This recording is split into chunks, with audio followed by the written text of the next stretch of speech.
The strategy team had 3 weeks to answer a question so big it could swing the company's future. $1 billion big. Should they enter a new market or not? Normally, you know how this goes. Everyone runs. Analysts hoard reports. Consultants build towers of spreadsheets. Executives show up with strong opinions, and the final recommendation, well, it's a blend of evidence, intuition, and whoever makes the most convincing speech in the room. But this time, they tried something different. They gave an AI system a single job: read the market. All of it. Not just a few glossy industry decks. I'm talking every competitor earnings call for 5 years, piles of research reports, patent filings, regulatory updates, customer reviews, hiring trends, supply chain shifts. The kind of messy, sprawling, contradictory evidence no human team can fully digest in a couple of weeks. And in a few days, the system came back with something the team didn't expect. It didn't hand them a neat yes or no answer. Instead, it produced something better, a map. A map of competitors and momentum, demand signals and choke points, regulatory headwinds and clear skies, where the white space might actually be real, and where the risks were hiding in plain sight. It surfaced patterns humans would have missed. A competitor quietly pulling back. An adjacent category starting to overlap. A policy shift that changed the economics of the whole opportunity. But here's the part that matters. The AI didn't decide. It lit up the terrain. The people still had to decide what it meant. Because the real question wasn't, what does the data say? The real question was, is this who we want to become? Is the payoff worth the risk? Does this fit our identity, our values, the future we're trying to build? The strategy chief put it in a line I can't stop thinking about. AI gave us the clearest view of the board we've ever had, but it couldn't tell us what game we wanted to play. That part is still on us. And that's the paradox of AI in strategy. This is where AI looks most impressive, and also where its limits are the most important. AI can sharpen the picture like never before. But strategy, at its core, is judgment, choice, and values, under uncertainty that never fully goes away. Today, in the 3rd episode of our domain series, we're going to get specific about how AI is changing strategic leadership, from competitive intelligence and scenario planning, to decision support, to the guardrails that keep the human strategist essential. I'm Nakel Nakima, and this is The Intelligence Edge. With me today, a 4-guest panel who lives right at this intersection of AI and strategic decision-making. Dr. Lian Zhou is an AI transformation expert focused on Asia-Pacific, where the competitive pace is unforgiving and strategic foresight gets tested constantly. Dr. Zhou, welcome back. Thanks, Nakel. Strategy is the perfect place to see both the magic of AI and the points where it simply can't replace human responsibility. Maria Alvarez leads in data governance, which is almost the unsung hero of strategic AI, because strategy pulls from the broadest, messiest information imaginable. Maria, glad you're here. Happy to be here. Strategic work uses data that's harder to control, verify, and interpret than almost anything else. Jonas Richter specializes in data ethics and compliance, and strategy is full of boundary questions. What's legitimate intelligence, what becomes intrusion, and what you can't morally delegate to a system. Jonas, welcome. Thanks, Nakel. Strategy pushes right up against questions of legitimacy and accountability, and AI makes those questions more urgent. And Kwame Mensah is an intelligence systems architect. He's built the kind of synthesis engines that can take 1,000 sources and turn them into something leadership can actually use. Kwame, great to have you. Great to be here. If you want to see AI's ability to synthesize at scale, strategy is absolutely the domain. Let's start wide and then narrow. When you look at strategy as a function, how is AI changing it? Dr. Zhou, give us the map. I think about the transformation in 3 big ways, with one crucial caveat at the end. First is comprehension.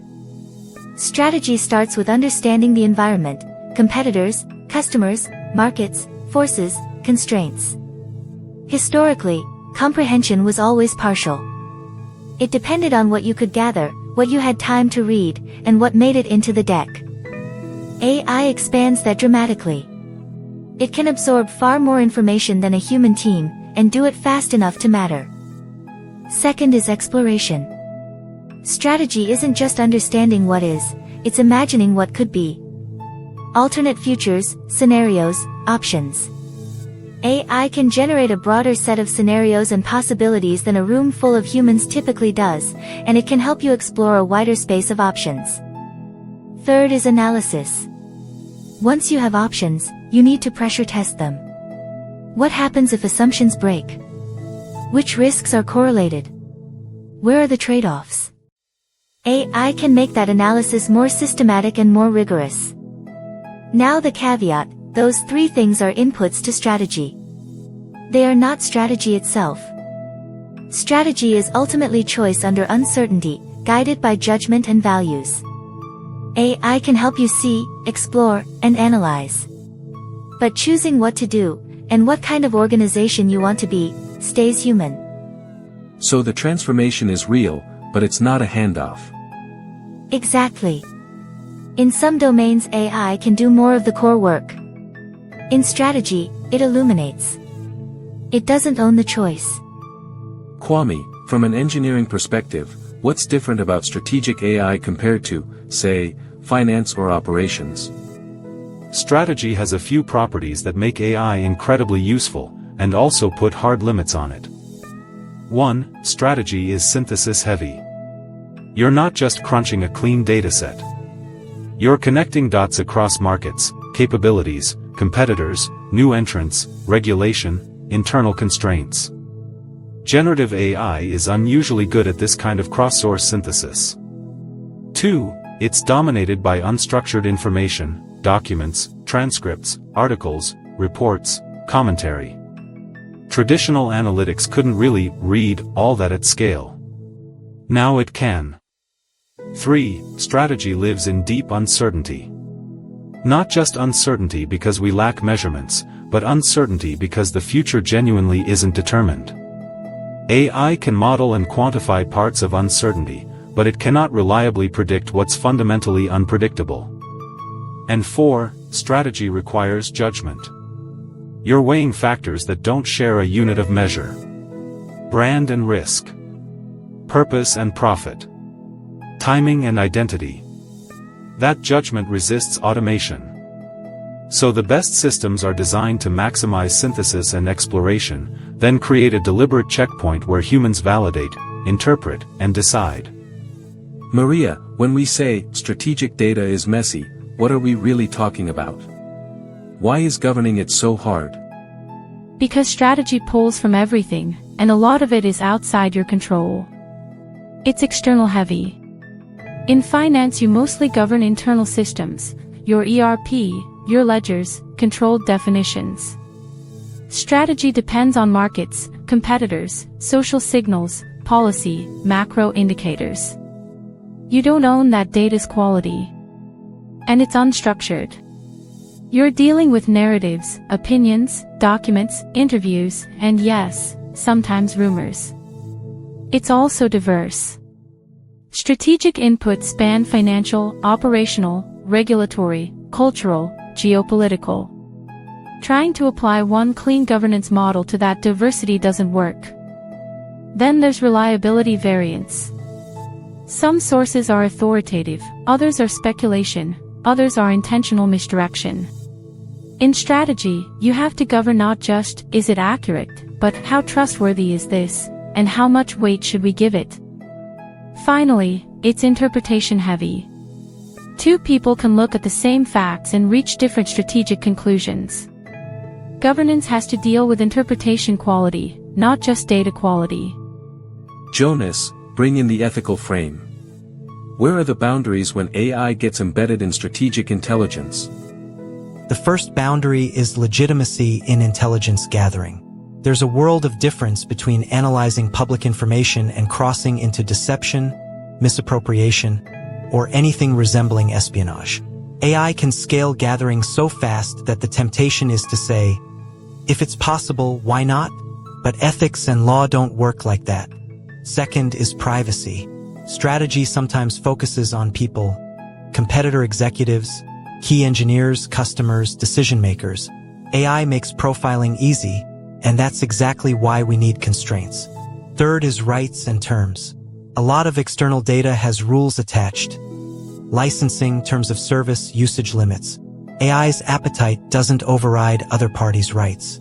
Fourth is manipulation. Strategic advantage should not become engineered deception or market manipulation. AI can enable very sophisticated moves that might be effective but not legitimate. And finally, there's the human core. Strategic choices affect livelihoods and communities. They carry moral weight. That accountability has to sit with humans, not be outsourced to a model. So let's get practical. Segment 2, where specifically does AI add value across the day-to-day reality of strategy? Dr. Zhou, walk us through the landscape. Sure. I'd break it into a set of key applications. Competitive intelligence is the obvious one. AI can watch competitors' signals continuously and summarize them in a way humans can actually act on. Market analysis is another. It can synthesize segments, growth drivers, changing customer needs, and conflicting market narratives faster than a team can. Scenario planning is huge. AI can generate more plausible futures and help you explore implications. Strategic options analysis. You lay out choices, and AI helps model the implications, risks, constraints, and trade-offs. Trend and weak signal detection. It can catch early indicators buried in noise that humans don't see until later. Strategic monitoring. Instead of strategy being a quarterly or annual event, AI can keep you continuously aware. And then decision support, where AI helps frame choices and compile relevant intelligence. But again, the decision itself shouldn't be handed over. Kwame, if you had to rank maturity, what's working well now, what's emerging, and what should be intentionally off limits? What's very strong right now is synthesis for competitive and market intelligence, especially because generative AI can finally handle all the unstructured material. That's the big leap. What's maturing is trend and signal detection. It can be powerful, but you need careful design so you don't mistake noise for signal. Scenario generation is also maturing. The model can produce a wide spread of futures, but quality varies, and humans still have to judge plausibility. Strategic options analysis is developing. It can help, but it absolutely requires validation because you're modeling a world filled with unknowns. And the one I'd mark as deliberately limited is strategic decision-making. Not because AI can't output a recommendation, but because strategic choice represents values and accountability. That boundary should exist on purpose. Maria, if strategic data is unstable, how do you govern reliability in practice? What does that governance actually look like, day to day? You build reliability into the system and into the process. First, source governance. You categorize and weight sources. A regulator's publication is not the same as an anonymous blog post. The AI should know that through your governance rules. Second, verification. If an output would influence a major strategic choice, you require confirmation. If the system says, competitor X is exiting, you treat that as a hypothesis until validated. Third, misinformation defenses. Competitive environments include intentional false signals. You need checks to avoid amplifying planted disinformation. Fourth, provenance tracking. When the system makes a claim, leaders should be able to trace it back. What sources support this? That traceability is essential. And fifth, interpretation governance. The AI shouldn't present one story as definitive when multiple interpretations are plausible. Governance has to encourage a disciplined, transparent interpretation process. Jonas, where do you see the danger zones? Not the theoretical ones, the real places where teams can slide into trouble. One danger zone is overaggressive collection. AI makes it easy to scrape and assemble, and teams can drift into violating terms or crossing ethical lines without a dramatic moment where someone says, "We're doing something wrong." It just creeps. Another is individual profiling. The technology can map people, who's likely to leave, who influences decisions, who's a target. It feels strategically useful and quickly becomes invasive. A third is manipulation. AI can help craft signals and narratives to steer competitors or markets. Even if it's effective, it can cross into deception. A fourth is letting the model's confidence become a substitute for human judgment. That's a subtle failure. People stop deciding and start approving. And the fifth is misinformation amplification. If the AI absorbs false signals and repeats them with confidence, that can mislead leadership at exactly the worst time. All right. Segment 3, the competitive intelligence revolution. This one feels like the biggest immediate shift for a lot of companies. Dr. Zhou, what's fundamentally changed? Competitive intelligence used to be episodic. You'd collect information for a planning cycle or a big decision, you'd produce a snapshot, and by the time everyone read it, the world had already moved. AI shifts the model towards something continuous and far more complete. The system can track earnings calls, press releases, pricing movements, hiring, patents, product changes, regulatory events, constantly. So instead of trying to assemble a picture every few months, leaders operate with a more current view of the landscape. That means earlier awareness. You catch the quiet retreat, the new adjacent bet, the subtle shift in positioning, before it hits your revenue. But the warning matters. Comprehensive intelligence is not the same thing as strategy. Knowing more about competitors doesn't answer what you should choose. Kwame, take us inside the system. What are the building blocks of AI-driven competitive intelligence? At a high level, you need 5 capabilities. First is broad monitoring. You're collecting signals from many channels: filings, transcripts, news, social, job posts, patents, product updates, pricing, and more. Second is cross-source synthesis.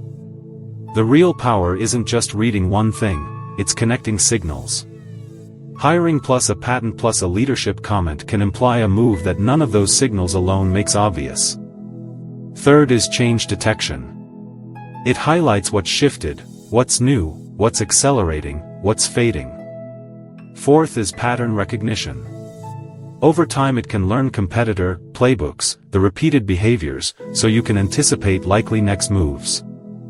And fifth is insight generation, which is where you must be careful.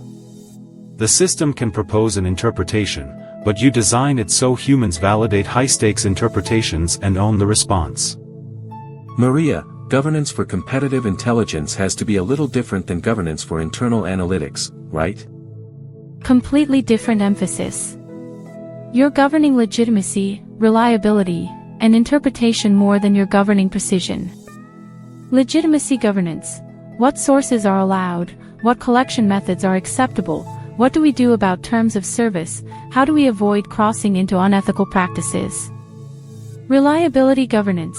Categorizing sources, requiring verification, and explicitly defending against disinformation. Interpretation governance. Making assumptions visible, capturing alternate explanations, resisting overconfident conclusions. Privacy governance matters too, especially where competitive intel drifts toward people. And finally, action governance. What do we automate, if anything, and what must remain an executive decision? In strategy, the answer is usually, automate very little action. Keep the response human-led. Jonas, what's the risk profile here? Because on paper, more intelligence sounds like a free win. There are at least 5 risks I'd watch. 1. Crossing legitimacy lines, often unintentionally, because the collection is automated. 2. Poisoning via misinformation. Competitors know we watch. They can plant signals to mislead. If the AI trusts those signals too much, you end up with very polished wrongness. 3. Analysis paralysis. If the system floods you with signals, you can lose the ability to distinguish what matters. For mirroring, If everyone uses similar models and data, strategies can converge. You get sameness instead of differentiation. And 5. Reactive overrotation. Continuous monitoring can tempt leaders into chasing competitor moves instead of pursuing their own direction. That last one hits. Because having a clearer board doesn't mean you should play their game. Exactly. Intelligence is power only when it serves a chosen strategy, not when it replaces it. Segment 4. Scenario planning and strategic foresight. This is where a lot of teams are experimenting right now. Kwame, how does AI change the way we do scenarios? The simplest way to say it is, it widens the set of futures you consider, and it can make the exercise more rigorous. Traditional scenario planning often produced a small handful of stories, shaped by what humans could imagine and what they were comfortable imagining. AI can generate a larger range of scenarios, including combinations that humans wouldn't naturally propose. It can also analyze drivers, what forces are shaping the futures, what uncertainties matter most, how these drivers interact. Then it can model implications. What does each scenario mean for your supply chain, customers, costs, competitive dynamics? And one of the best uses is stress testing strategies. You take a strategy and evaluate how it performs across futures. That helps identify robust strategies versus fragile ones. Finally, it can propose early indicators, signals to monitor that tell you which scenario seems to be unfolding. Dr. Zhou, what's the real strategic payoff when foresight gets AI augmented? Preparedness, first. If you've seriously considered a broader set of futures, you're less likely to be blindsided. Second is robustness. When you test strategies against many scenarios, you can choose approaches that hold up better under volatility. Third is earlier adaptation. If you've defined indicators, you can spot which way the world is moving and adjust sooner. And fourth is reduced blind spots. Humans have predictable biases, recency bias, optimism, anchoring. AI can broaden the exploration and surface uncomfortable possibilities. But we should be careful, even with AI, you don't get to escape uncertainty. You don't get an oracle. And truly unprecedented events can still fall outside what any model generates. Maria, governance for scenario planning sounds odd to some people, but I know you'd argue it's essential. What do you govern there? You govern for quality, diversity, and responsible use. Quality governance. Are the scenarios plausible and relevant, or are they just a long list of interesting stories? Assumption governance. Scenarios hide assumptions. Governance makes those assumptions visible so leaders can challenge them. Diversity governance. Are we getting genuinely different futures, or variations of the same baseline? You want the uncomfortable scenarios too. Bias governance. You look for systematic skew, like consistently optimistic scenarios or overly linear projections. And usage governance. A scenario is a tool for preparation, not a prediction. Governance keeps leaders from treating AI outputs like destiny. Jonas, does AI-driven foresight create a different kind of risk than competitive intelligence? Yes, because it can create false confidence. If a model generates a set of scenarios with neat logic, leadership can start to feel like the future is covered. But deep uncertainty means the actual future could still land outside that set. There's also anchoring. Teams might treat the AI scenarios as the full space of possibilities, when really they're just a sample. That can narrow thinking instead of expanding it. Another risk is neglect of true black swans, the events with no precedent. Models are pattern-based. The unprecedented is, by definition, hard to generate. And then there's the classic trap. Analysis replacing action. You can generate scenarios forever. Strategy still demands commitment at some point. Finally, there's skill atrophy. If AI always does the imagining, leaders can lose the habit of human foresight. That's dangerous because the human capacity for meaning-making and judgment is part of what makes foresight valuable. Segment 5, the destination. If we fast forward a bit, what does an intelligent strategy function actually look like in a company? Dr. Zhou, paint it for us. To me, it's defined by one thing: AI-powered intelligence paired with human-owned judgment. It's comprehensively informed. Teams operate with a much clearer, more current view of the landscape. It's broadly explored. You consider more options and more futures than the leadership team could invent on its own. It's rigorously analyzed. Assumptions get tested, implications get modeled, and robustness becomes a standard measure, not an afterthought. It's continuously aware. Strategy stops being only an annual planning cycle and becomes more dynamic as the environment changes. And crucially, it remains humanly decided.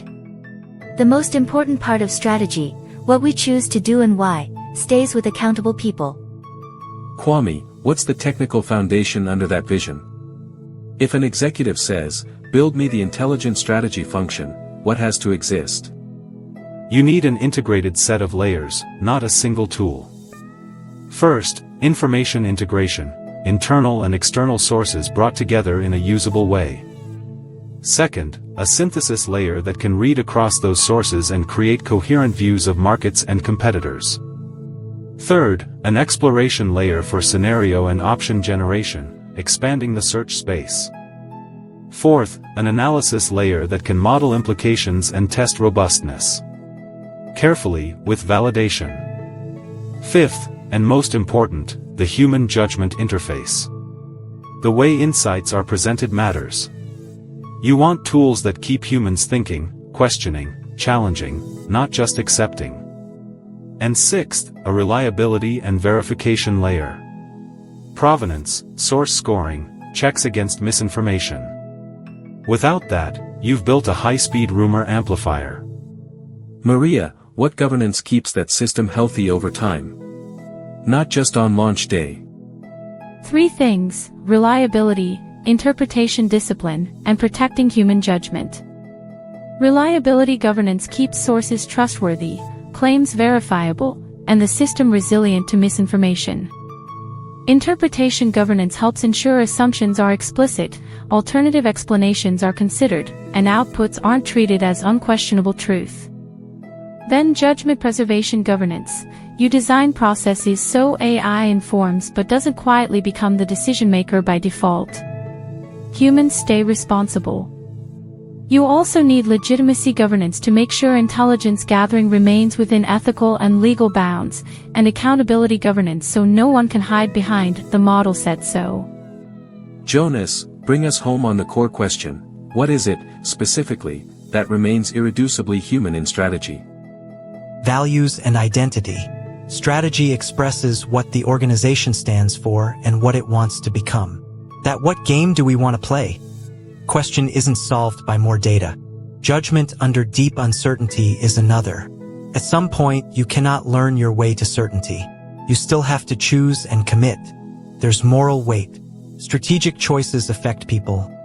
Employees, customers, communities. The responsibility for those consequences has to sit with humans. Meaning and purpose, too. AI can serve a mission, but it can't define one. Humans decide what matters. And finally, wisdom. Wisdom isn't just analysis. It's knowing what counts, balancing competing goods, and choosing under uncertainty in a way you can stand behind. So in a strange way, the intelligent strategy function doesn't shrink the strategist. It elevates them. If AI handles more of the reading and synthesizing, humans can focus more on purpose, judgment, and accountability. Segment 6, Tactical Edge. Real actions leaders can take this week. Dr. Zhou, you're up. Audit your competitive intelligence. Ask yourself, do we have a current, comprehensive view of the landscape, or do we operate from occasional snapshots? If it's the snapshot model, AI-powered synthesis is often the highest return first move in strategic AI. Maria. Look hard at source reliability. Ask, do we separate authoritative sources from speculation, and do we have defenses against competitor misinformation? If you don't have reliability governance, your strategic AI can push you toward confident decisions based on shaky ground. Jonas. Make the boundary explicit between AI input and human judgment. Ask, where does the system inform and where do humans decide? If you can't clearly answer that, there's a risk you're delegating judgment without realizing it. Kwame, close us out. Pick one strategic question that's too big for a human team to synthesize quickly, something like the market entry question from the beginning. Use AI to synthesize the landscape, then evaluate it critically. What did it reveal, what did it miss, and what needed validation? That exercise makes the value and limits real in your context. Let me pull the threads together. AI reshapes strategy through comprehension, exploration, and analysis. It reads more of the landscape than humans can, it expands the set of futures and options we consider, and it helps us test assumptions more rigorously. But none of that is the same as strategy itself. The strategic choice, the commitment under uncertainty, the value trade-offs, the identity question, stays human. Strategic AI is especially good at synthesis and handling unstructured information, which is why competitive intelligence is changing fast. Competitive intelligence is moving from periodic snapshots to continuous awareness. At the same time, the dangers are real: misinformation poisoning, analysis paralysis, strategies converging into sameness, and leaders becoming reactive instead of intentional. Scenario planning gets stronger too: more scenarios, clearer drivers, stronger stress tests, better leading indicators. But it still isn't prediction. Deep uncertainty doesn't go away. And the unprecedented can still blindside you. So the intelligent strategy function is a specific pairing: AI-powered intelligence with human-owned judgment. Better visibility, broader exploration, deeper analysis, continuous monitoring, and then humans making the call. Back to that line from the beginning, AI can give you a clearer view of the board. But it can't tell you what game you should play. That remains the job of leaders, because it's about values, purpose, and responsibility, not just information. Dr. Lien Zhou, Maria Alvarez, Jonas Richter, Kwame Mensah, thank you for bringing substance to a topic that's easy to hype and hard to do well. Thanks, Nakel. Really enjoyed it. Important conversation. Always a pleasure. Next week on The Intelligence Edge, we wrap this domain series with a shift to the customer side: AI for customer intelligence, the intelligent CMO.